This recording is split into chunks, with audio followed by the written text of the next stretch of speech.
Assalamualaikum warahmatullahi wabarakatuh. Sobat RH sekalian, jumpa lagi kita di channel yang keren ini. Keren jadas.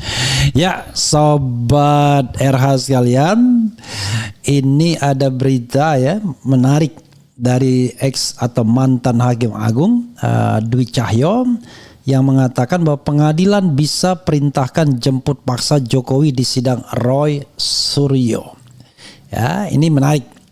Saya sebentar lagi terhubung dengan Pak Dwi, tetapi saya mau membacakan dulu berita ini ya, sekaligus nanti tanya langsung kepada Pak Dwi ya, mantan Hakim Agung. Oke, kita bacakan ya. Ex Hakim Agung (2) pengadilan bisa perintahkan jemput paksa Jokowi di sidang Roy Suryo. Ini dilansir oleh fajar.co.id. Fajar.co.id Jakarta, mantan Hakim Agung ad hoc Mahkamah Agung RI periode 2007-2022 ya, 5 years ya. Dwi Cahyo Suarsono menjelaskan mekanisme hukum mengenai kemungkinan kehadiran Jokowi dalam sidang pokok perkara yang akan datang. Dikatakan Dwi Cahyo, apabila persidangan telah memasuki tahap pembuktian dan kehadiran Jokowi diperlukan, majelis hakim memiliki kewenangan untuk memerintahkan yang bersangkutan hadir di ruang sidang. Perlu diketahui, sidang pokok perkara dengan terdakwa Roy Suryo diperkirakan baru akan digelar setelah seluruh rangkaian sidang pra peradilan yang diajukan para pihak selesai ya. For now ada prapit yang ketiga yang akan disidangkan mulai Rabu.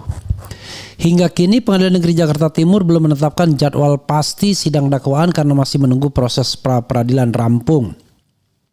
Adapun rekan seperjuangan Roy, Dr. T. Fauzia Tiasuma, persidangannya sebagai terdakwa tidak bisa dilanjutkan setelah eksepsinya diterima oleh majelis hakim. Ya.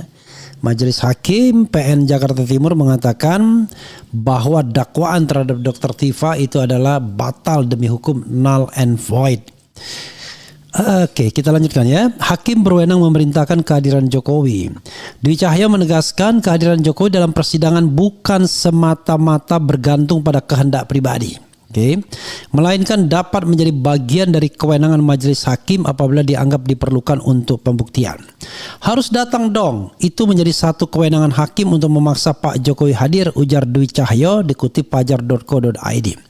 And then the question is, tentu nanti ini Pak Cahyo, Pak Dwi lagi nonton ini ya. Nanti kita akan hubungin beliau. Bagaimana kalau seandainya Jokowi tidak mau datang? Apakah dia kemudian bisa dipaksa, bisa diseret oleh petugas? Bagaimana? Nanti kita tanyakan kepada Pak Dwi. Ia menjelaskan apabila Jokowi berhalangan hadir secara langsung, hakim tetap akan menilai alasan yang diajukan sebelum memberi izin. Kalau Pak Jokowi tidak bisa hadir melalui Zoom, harus ada alasan-alasan tertentu yang nanti hakim bisa memberi izin untuk tidak hadir melalui Zoom. Oke, tegasnya. Maksudnya ini apa ini? Oke, nanti kita tanyakan ya. Ijazah asli wajib dibawa ke ruang sidang. Menurut Dwi Cahyo, berbeda dengan kehadiran seseorang yang dalam kondisi tertentu dapat dilakukan secara daring. Barang bukti tidak bisa diperlihatkan melalui fasilitas konferensi video. Ia menegaskan dokumen yang menjadi alat bukti harus dihadirkan secara fisik di hadapan majelis hakim. Tetapi barang bukti atau alat bukti terutama ijazahnya tidak boleh ditunjukkan melalui Zoom. Harus dibawa ke ruang sidang, Dwi Cahyo menuturkan.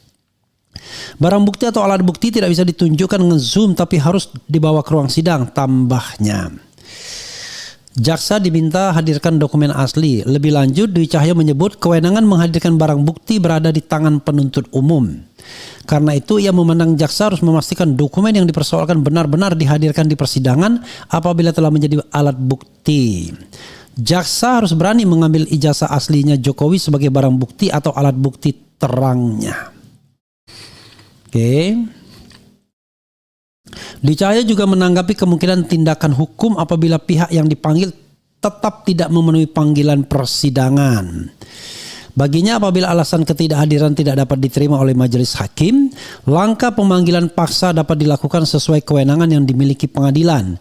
Sepanjang alasan itu tidak bisa diterima oleh hakim, bisa dijemput paksa kuncinya. Oke, sekadar diketahui, secara hukum sidang pokok perkara untuk terdakwa Roy Suryo tidak otomatis gugur atau dihentikan hanya karena eksepsi Dr. Tifa dikabulkan oleh Pengadilan Negeri Jakarta Timur pada 23 Juli 2026. Perkara hukum Roy Suryo merupakan berkas yang terpisah split sync sehingga nasib kelanjutan sidangnya akan bergantung pada proses hukumnya sendiri yang saat ini masih berjalan di tahap pra-peradilan. Ya, itu pendapat dari Pak Dwi Cahyo ya. Dan this is the time to call him ya directly ya. Oke, coba saya telepon beliau dan insya Allah tadi beliau sudah aware, sudah nonton karena sebelumnya saya sudah berkomunikasi dengan beliau. Beliau dalam perjalanan tetapi cukup dengan komunikasi by phone ya. Oke, coba kita dengarkan. Mudah-mudahan beliau mengangkat dan menjawabnya. Dan jangan nonton terus Pak Dwi. You have to pick the phone up ya, right now. Okay, thank you very much. Oke, Pak Dwi. Ya. Oke, Assalamualaikum warahmatullahi wabarakatuh.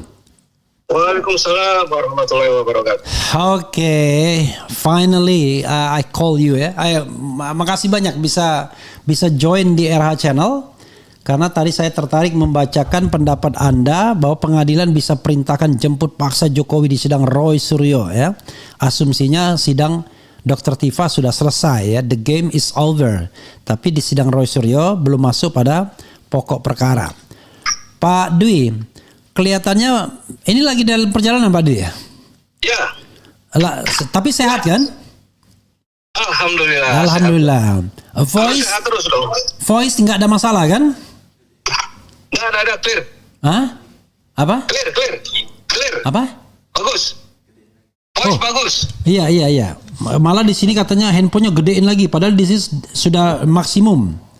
Sudah. Oke. Cukup ya? Masuk ya? Cukup. Oke, Pak Dwi ya.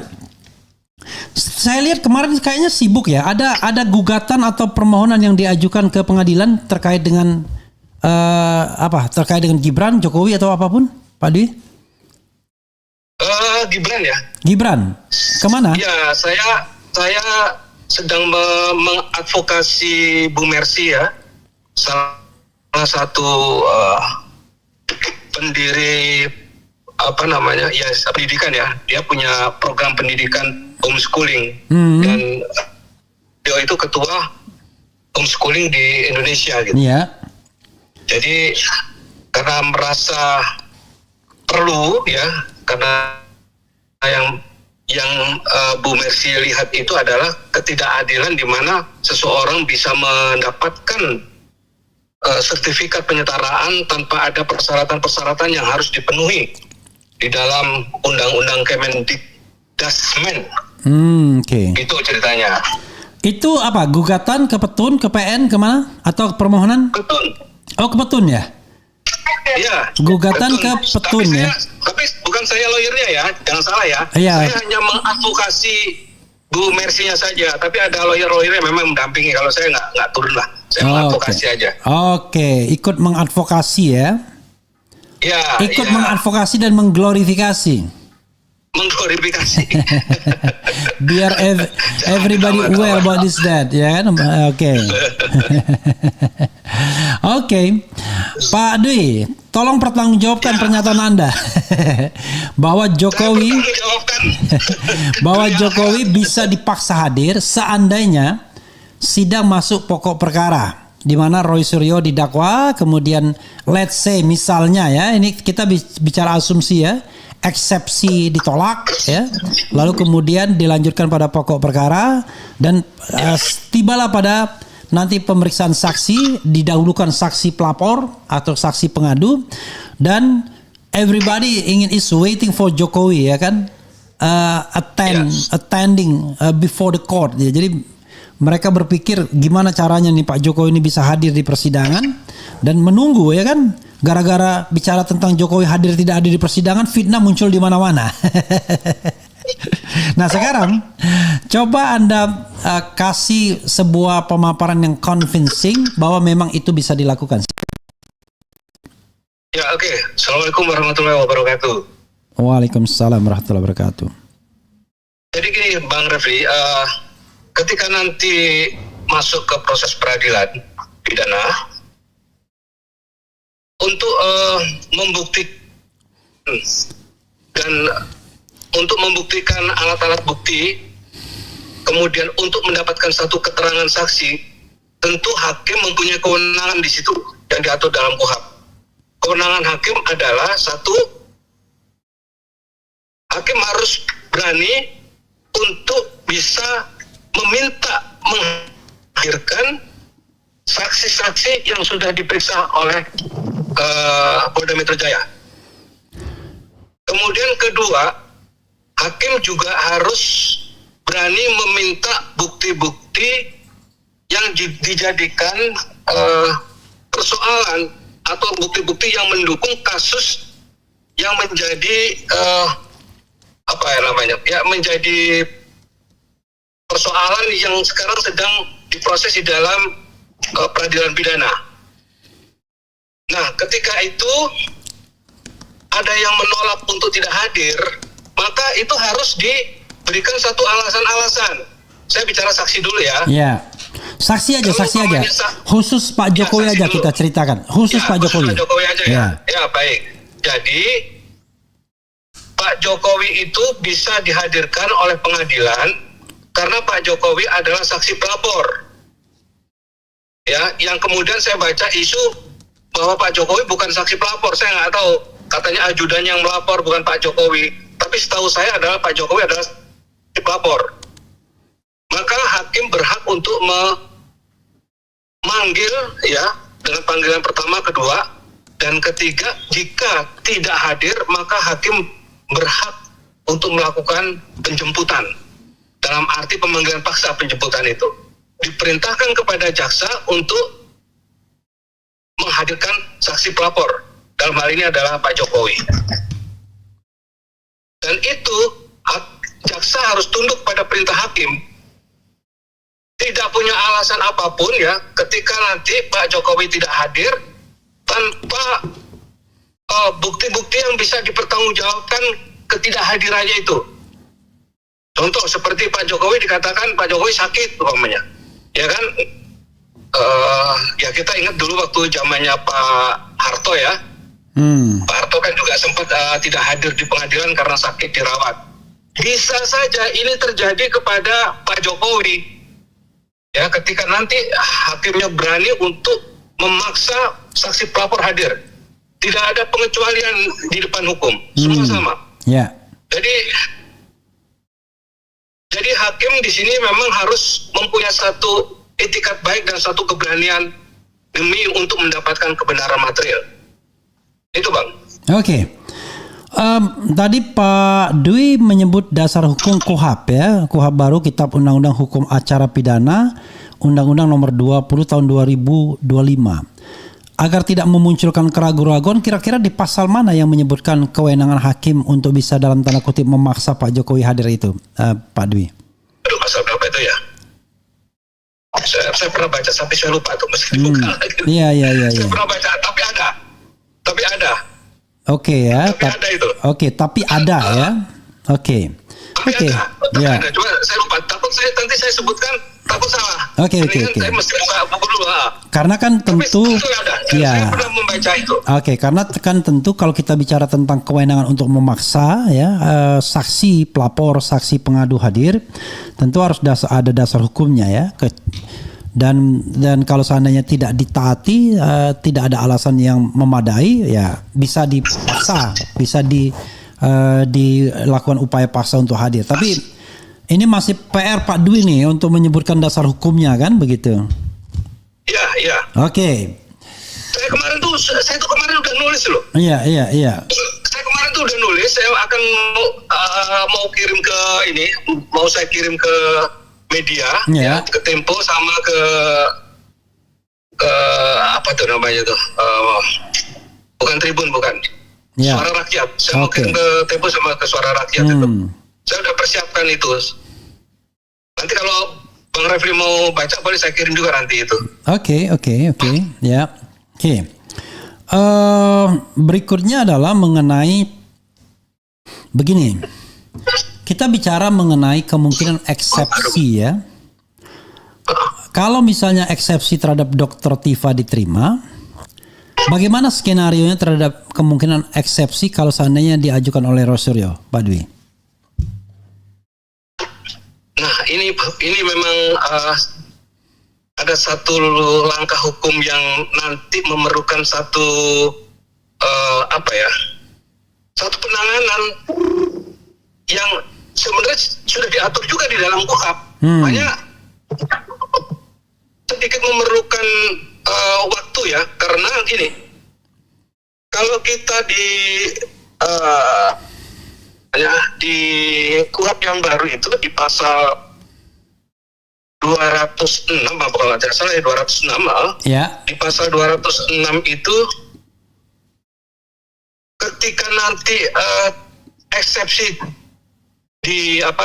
eksepsi itu dikabulkan, Yep. seperti Dr. Tifa sekarang, Ya. kan masih ada debat tebal ya, orang mengatakan bahwa ini nanti bisa dilakukan perbaikan kemudian diajukan lagi ke pengadilan. No, Oke. tidak seperti itu.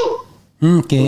Yang diperbolehkan di dalam KUHP itu adalah melakukan perlawanan dengan mengajukan ke pengadilan tinggi melalui pengadilan negeri yang di wilayah di mana proses tingkat pertama itu berada. Ya. Kalau berarti kasus Tifa adalah ke pengadilan tinggi DKI. Ya. Oke. Melalui PN Jakarta Timur. Melalui PN Jakarta Timur. Ya. Itu diatur di dalam pasal 206 Ya. ayat 4. Oke, Ya, kita bacakan ya. Pasal 206 ayat 4, penuntut umum dapat mengajukan perlawanan terhadap putusan sebagaimana dimaksud pada ayat 2 kepada pengadilan tinggi melalui pengadilan negeri yang bersangkutan. Ayat 2-nya, dalam hal hakim menyatakan perlawanan tersebut diterima, perkara tersebut tidak diperiksa lebih lanjut. Itu ya. Oke, silakan Pak Dwi. Ya, oke. Nah, itulah nanti yang harus dilakukan oleh jaksa. Bukan memperbaiki kemudian diserahkan lagi, kemudian sidang dilanjutkan karena jaksa sudah memperbaiki. No, bukan seperti itu. Itu pemahaman yang salah. Oke. Walaupun ada pasal 85 ayat 4 ya, tapi itu pemahaman yang salah ya. Ya, tetap kita berpedoman kepada pasal 206 Oke. ayat 4. Oke. Itu yang menjadi acuan ya, dan itu oleh teman-teman hakim juga semua juga sudah memberikan masukan seperti itu. Ya. Yang harus dilakukan adalah sesuai dengan pasal 206 ayat 4. Gitu Bang. Oke. Bukan pasal 85, pasal 75 ya. Jadi pasal 75 itu mengatakan bahwa nanti Pak Dwi ini kan ya diluruskan lagi. Pasal 75 ayat 3 dan 4 saya bacakan ya.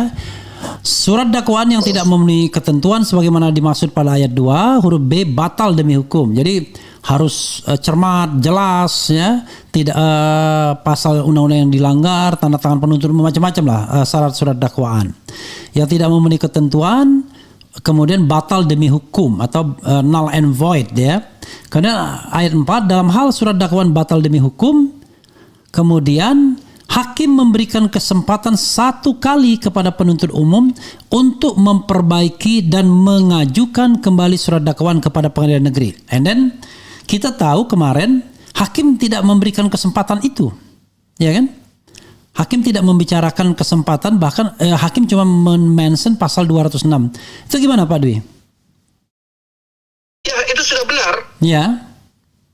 Karena gini loh, ruang perbaikan itu bukan hanya seperti yang Bang Raffi tadi bacakan. Iya.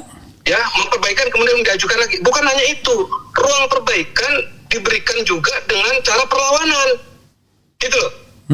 Tidak ada yang salah di sini. Iya. Jadi, mana kalau ketika hakim Dr. Tifa kemarin memutus seperti itu, kemudian tidak memberikan satu kesempatan, tetapi jaksa penuntut umum masih mempunyai hak untuk melakukan perlawanan melalui pengadilan tinggi DKI Jakarta.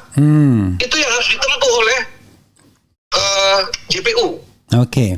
untuk memperbaiki itu ya. Nanti tinggal pertimbangannya bagaimana. Kalau memang sudah diperbaiki dari hasil putusan pengadilan tinggi, kemudian dinyatakan ini bisa dilakukan persidangan kembali, maka putusan dari pengadilan tinggi bisa memerintahkan untuk menyidangkan kembali. Oke, saya ingin mengatakan bahwa karena hakim tidak memerintahkan perbaikan dalam konteks pasal 75 ayat 4, maka upaya yang tersedia hanya perlawanan. Begitu harus dibaca. That's right. Yes. Oke. Ada lagi Pak Dwi yang ingin disampaikan? Tadi mengenai apa tadi yang Mas Roy, apakah mutatis mutandis nantinya? Karena kalau kita lihat konstruksi dakwaan Dr. Tifa dan Mas Roy itu kurang lebih sama ya terhadap 4 hal. Pertama adalah fitnah, kedua adalah pencemaran nama baik, ketiga adalah edit dokumen seolah-olah jadi otentik, yang keempat adalah menghilangkan, merusak dokumen gitu ya, sehingga dokumen tersebut tidak bisa diakses lagi oleh pemiliknya, atau yang tadinya private menjadi accessible for everybody to everybody. Gimana? ya, jadi nanti di kasusnya Mas Roy ini kan katakanlah nanti ditolak nih pra peradilan, Ya. ya kan? Otomatis kan proses persidangan kan? Ya. Let's say Ya, katakanlah jangan bukan ditolak diterima, selesai pra peradilan. Atau selesai lah. Ya. Selesai. Lalu kemudian let's say masih ada pasal yang akan didakwakan masuk pokok perkara ya. Nah, lalu gimana? Ya. Apakah mutatis mutandis ataukah bagaimana? Ya, jadi hakim biasanya begini. Saya bicara dulu soal hakim yang akan memeriksa ya. Biasanya kalau dalam satu surat laporan ya, Mas Roy dengan Dr. Tiffany kan LP-nya satu ya, betul ya? Betul Bang? Iya. LP-nya LP satu, tetapi kemudian berkas perkaranya dipisah, split sync ya. Ya, kemudian berkas perkara dipisah, lalu diadakan sidang Dr. Tifa ya, karena Dr. Tifa tidak mengajukan pra peradilan. Nah, bisa saja nanti di dalam proses peradilan ini ditunjuk hakim yang sama. Artinya proses Mas Roy nanti bisa saja dialihkan ke Jakarta Timur.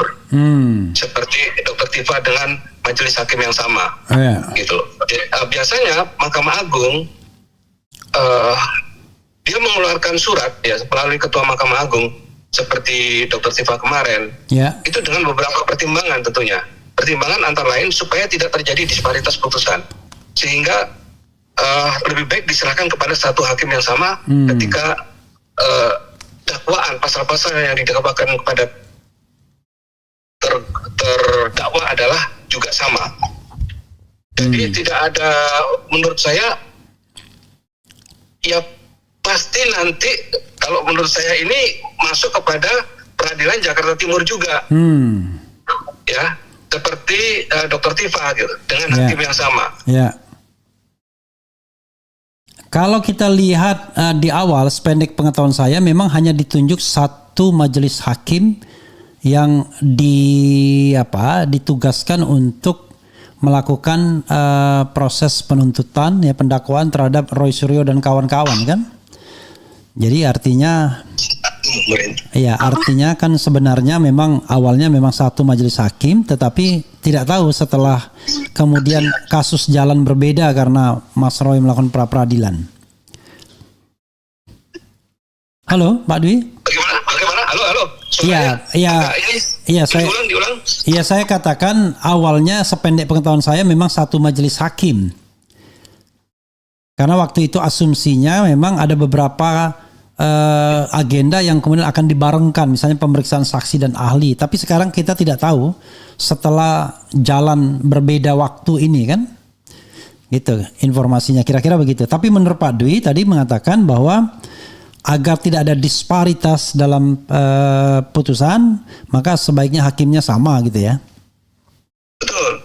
Okay. Karena kalau ada disparitas jadi jadi masalah lagi nanti. Iya. Ya kan? Iya.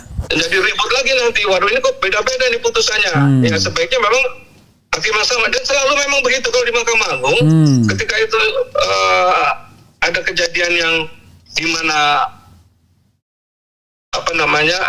jaksa mendakwa dengan dakwaan yang sama, itu biasanya satu majelis. Iya. Hakimnya itu juga gitu, karena supaya tidak terjadi. Banyak kok sudah kita lihat kasus-kasus seperti itu, udah banyak. Oke. Pak Dwi ya, terima kasih atas bergabungnya pagi ini. Tapi kita punya PR untuk memastikan lagi dasar hukum yang bisa memaksa Jokowi hadir dalam persidangan tadi ya, gitu ya, sebagai bagian dari kewenangan hakim. Ya, karena saya masih di jalan. Nanti kalau sudah sampai di ini, kita cari dasar hukumnya di pasal berapa, mudah-mudahan. Ya, karena tapi itu saya pastikan itu ada.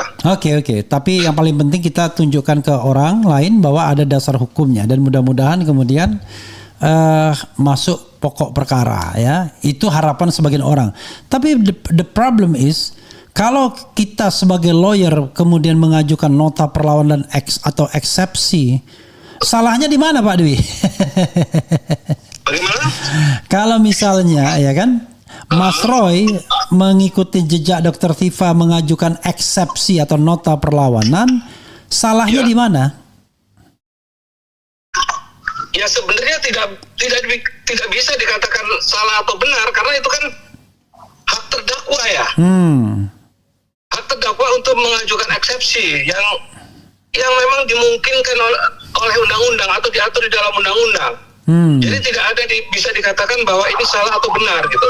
Hanya dalam hal untuk melanjutkan persidangan supaya persidangan ini berlanjut sampai dengan putusan akhir dan pokok perkara diperiksa dengan memeriksa bukti dan menghadirkan saksi, maka memang sebaiknya tidak ada eksepsi sehingga hakim bisa melanjutkan persidangan sampai dengan akhir. Nah, di dalam persidangan itu disitulah kesempatan hakim untuk menghadirkan Pak Jokowi beserta ijazah aslinya nanti, karena itu harus hadir, harus diperiksa di depan pengadilan, di depan majelis pengadilan pidana. Tidak bisa lagi mengelak alat buktinya itu tidak ada, hilanglah, apalah, nggak bisa lagi seperti itu. Hanya itu aja sih yang menjadi pertimbangan kenapa eksepsi ini menjadi satu perdebatan di kalangan praktisi hukum dan mungkin beberapa pengamat. Tapi kalau menurut saya, memang kalau kita mau masuk ke proses peradilan pidana sampai dengan selesai, memang tidak melakukan eksepsi, biar semua diperiksa gitu. Tapi kalau eksepsi nanti ya pasti kan kembali ke pasal 206. Pertanyaannya adalah apakah kemudian tidak ada hak bagi terdakwa untuk membebaskan dirinya dari dakwaan yang ancamannya tidak tanggung-tanggung 12 tahun penjara, sementara kita tahu sebelumnya track record pengadilan kita ada Gus Nur, ada Bambang Tri dan lain sebagainya, di mana justru yang muncul adalah bukan ijazahnya yang diperiksa, tetapi kemudian terdakwanya yang kemudian divonis gila-gilaan. Can you guarantee?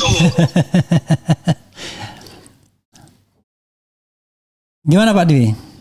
Tentu sebagai terdakwa ya ingin bebas dari dakwaan jaksa. Kemudian ada ruang yang diberikan untuk pembelaan adalah di eksepsi. Ya kan? Jadi itu boleh saja. Nah, kalau kita mau untuk supaya proses ini terus berjalan sampai dengan pengadilan bisa menghadirkan saksi pelapor dan alat bukti atau barang bukti, memang harus ya itu tadi. Saya cuma khawatir begini, kalau kita tidak masuk ke 206, si jaksanya, JPU-nya tidak masuk ke 206, kita tidak bisa lagi apa yang harus kita lakukan untuk langkah hukum selanjutnya supaya bisa menghadirkan Pak Jokowi dan barang bukti ini, ijazah sebagai barang bukti yang akan diperiksa di ruang pengadilan. Bisa nggak? Sulit kalau bisa nggak? Tidak mengajukan nanti.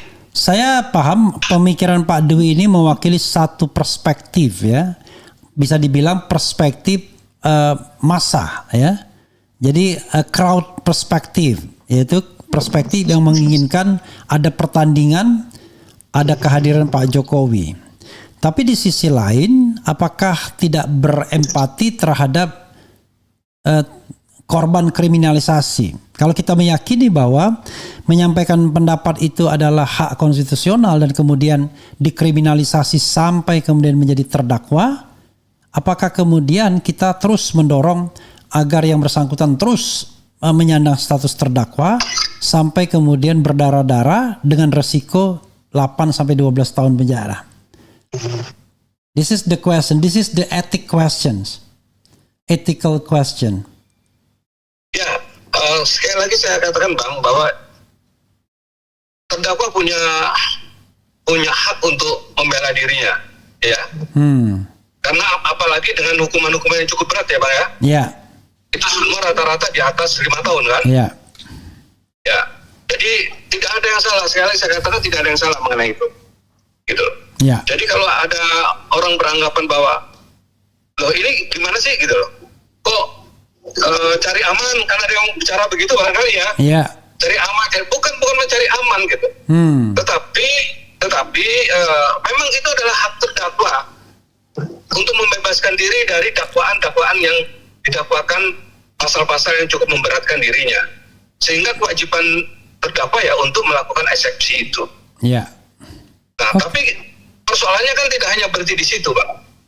Karena apa? Karena tujuan kita adalah bagaimana bisa meyakinkan bahwa proses peradilan pidana ini dapat memutus bahwa Jokowi terbukti melakukan pemalsuan ijazah. Itu kan yang kita harapkan sebenarnya. Tapi kan tidak akan terjadi dalam perkara Roy Suryo ini, karena putusannya sudah jelas akan berorientasi pada Roy Suryo apakah melakukan yang didakwakan atau tidak.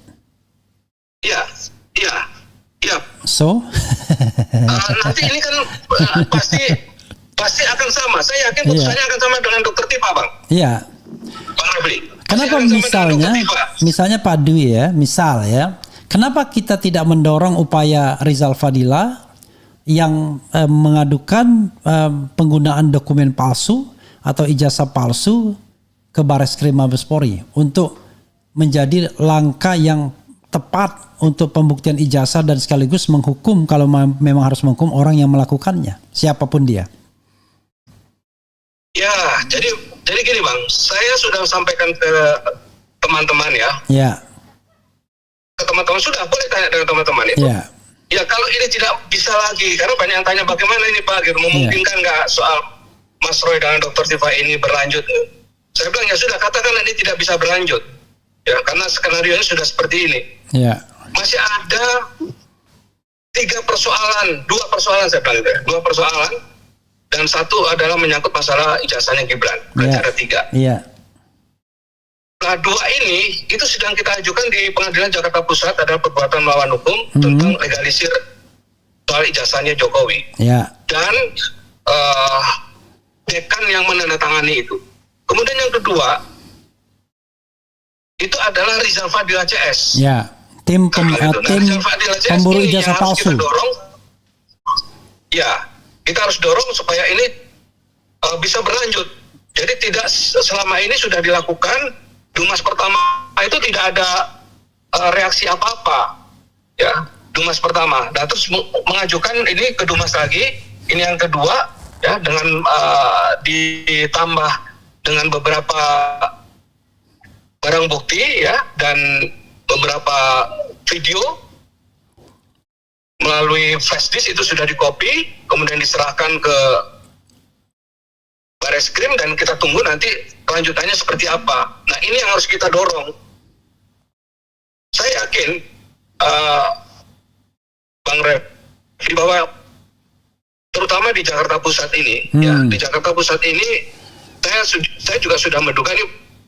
Karena gini, gugatan tidak di-split, tapi saya sudah advokasi, sekali lagi fungsi saya ke Banatua juga sebagai advokasi.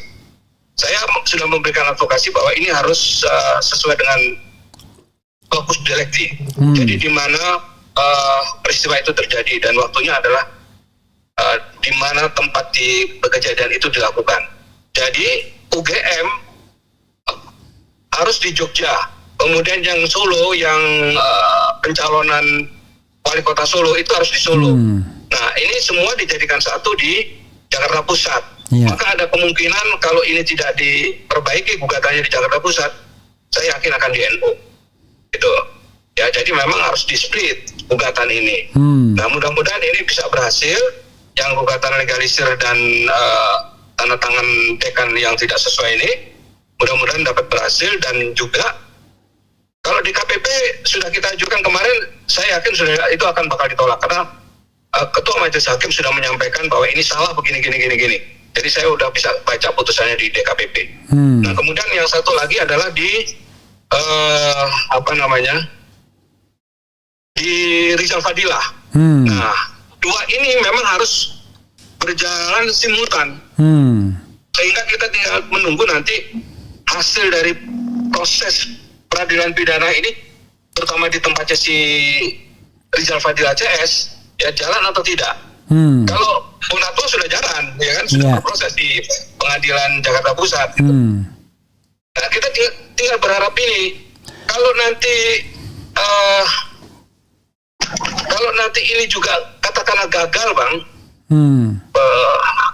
Saya tidak sebutkan orangnya, saya sudah bersiap-siap, Bang, untuk mendiskusikan ini secara tertutup dengan beberapa profesor ahli hukum pidana, Bang. Saya nggak usah sebutkan, Bang.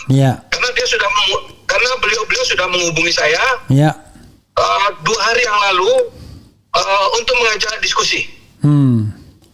Gitu loh, untuk mengajak diskusi. Padahal ada waktu kapan? Nanti kita undang diskusi. 2 profesor ahli hukum pidana, Bang. Gitu ya. Saya nggak sebut orang dulu ya, Bang ya. Oke. Gitu, Bang. Jadi itu nanti yang itu. Tetap saya konsen terhadap pembuktian ijazah Jokowi ini, Bang. Jadi harus terbukti palsu atau asli, harus bisa dibuktikan. Iya. Terima kasih Pak Dwi ya. Mudah-mudahan upaya kita itu membuahkan hasil yang baik, karena kita sama ya, tujuannya adalah mengungkap kebenaran ijazah. Tetapi bedanya mungkin, as a lawyer, saya tidak mau menyerahkan leher klien saya untuk terus didakwa dengan 8-12 tahun penjara begitu ya. Karena kita tahu bahwa pengadilan kita tidaklah sebagaimana yang sering kita bayangkan ya, soal pembuktian dan lain sebagainya. Toh Bambang Tri dan Gus Nur itu dihukum juga tanpa bukti yang memadai. Begitu Pak Dwi, makasih banyak ya. Halo. Oke, nanti kita diskusi lagi ya. Nanti kita diskusi lagi. Nanti saya kirim juga yang tulisan saya itu biar orang bisa baca dulu. Oke. Ya. Assalamualaikum warahmatullahi wabarakatuh. Waalaikumsalam warahmatullahi. Ya, sobat era sekalian ya, sebenarnya tidak ada perbedaan yang mencolok antara saya, Pak Dwi, sama siapapun. Kita ingin bahwa ijazah Jokowi ini harus dibuktikan. Pertanyaannya adalah, saya tidak begitu yakin bahwa ada proses pembuktian di sidang Mas Roy maupun Dr. Tifa. Karena posisinya berbeda. Dia sebagai pelapor, dia bisa mengatakan iya dan tidak, menjawab sekenanya saja, karena dia tidak punya konsekuensi apapun. Dari 10 dia jawab tidak tahu, lupa dan lain sebagainya. Tapi beda kalau dia yang didudukkan sebagai terdakwa. Itu very different kalau didudukkan sebagai terdakwa. Tapi kalau misalnya dia didudukkan sebagai saksi, ya saksi itu bisa menolak untuk memberikan keterangan. Yang paling penting dia tidak bohong.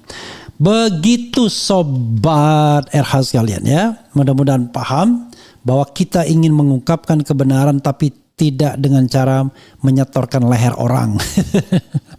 Dan kita harus membela yang namanya forum akademik, kebebasan menyampaikan pendapat baik secara lisan dan tulisan, dan bukan kemudian diserahkan pada proses pengadilan untuk dinyatakan terbukti atau tidak terbukti. Let's say, sobat sekalian, saya mengatakan misal katakanlah hasil penelitian itu keliru, itu pun tidak berhak untuk dikriminalkan. Paham kan? Ya. Jadi tolong berpikir dalam perspektif konstitusi, ya. Kebebasan menyampaikan pendapat baik secara lisan dan tulisan. No matter apakah Anda salah atau benar, tapi freedom of speech, ya kan? And delivering opinion itu sudah dijamin oleh konstitusi. Begitu ya.